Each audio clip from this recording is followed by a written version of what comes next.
श्री महागणाधिपतये नमः। श्री महासरस्वत्यै नमः। श्री गुरुभ्यो नमः। हरिः ओम्। संहिता पाठः। इषेत्वोर्जेत्वा वायवस्थोपायवस्थदेवो वः सविता प्रार्पयतु श्रेष्ठतमाय कर्मण आप्यायध्वमग्नया देवभागमूर्जस्वतीः पयस्वतीः प्रजापतिरनमीवा अयक्ष्मामावस्तेन ईशता माघयगुंसो रुद्रस्य हेतिः परिवो वृणक्तु ध्रुवा अस्मिन् गोपतौ स्यात् बह्वीर्यजमानस्य पशून् पाहि। पदपाठः। इषेत्वा ऊर्जे त्वा वायवः स्था उपायव इत्युपायवः स्था देवः वः सविता प्रेति अर्पयतु श्रेष्ठतमाय श्रेष्ठतमाय कर्मणे प्यायध्वम् अग्नयाः देवभागमिति देवभागम् ऊर्जस्वतीः पयस्वतीः प्रजापतिरिति प्रजापतिः अनमीवाः अयक्ष्माः मा वः स्तेनः ईशता मा अखजगुंस इत्यघाशगुंसः रुद्रस्य हेतिः परीति वः वृणक्तु ध्रुवाः अस्मिन् गोपताविति गोपतौ स्याता बह्वीः यजमानस्य पशून् पाहि। पुष्पमाला पाठः।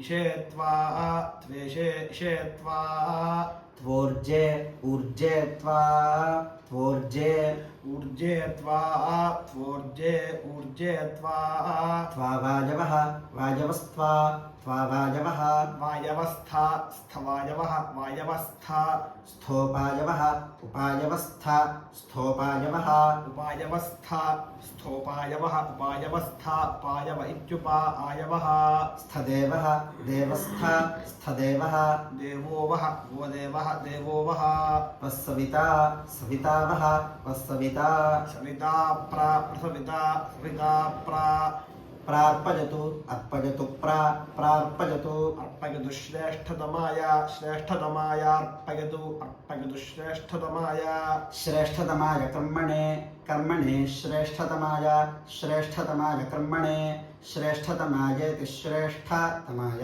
कर्मण आकर्मणे कर्मण आप्यायध्वम् प्यायध्वमा आप्यायध्वम् प्यायध्वमग्नयाः अग्नयाः प्यायध्वमग्नयाः अग्नया देवभागम् देवभागमग्नयाः अग्नया देवभागम् देवभागमूर्जस्वतीः ऊर्जस्वतीर्देवभागम् देवभागमूर्जस्वतीः देवभागमिति देवभागम् ऊर्जस्वतीः पयस्वतीः पयस्वतीरूर्जस्वतीः ऊर्जस्वतीः पयस्वतीः पयस्वतीः प्रजापतिः प्रजापतिः पयस्वतीः पयस्वतीः प्रजापतिः प्रजापतिरनमीवाः अनमीवाः प्रजापतिः प्रजापतिरनमीवाः प्रजापतिरिति प्रजापतिः अनमीवा अयक्ष्माः अयक्ष्मा अनमीवाः अनमीवा अयक्ष्माः अयक्ष्मा मा यक्ष्माः अयक्ष्मा मावः वो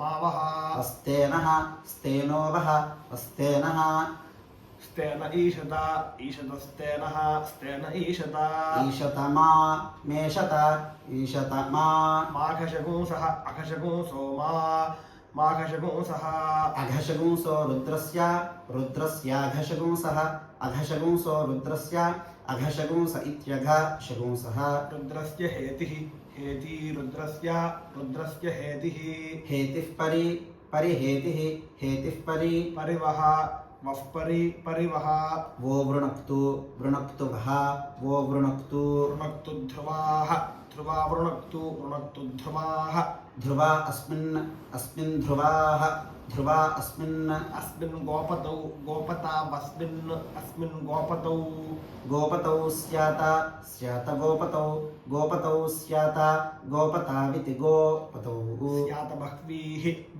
स्यात बह्वीर्यजमानस्य यजमानस्य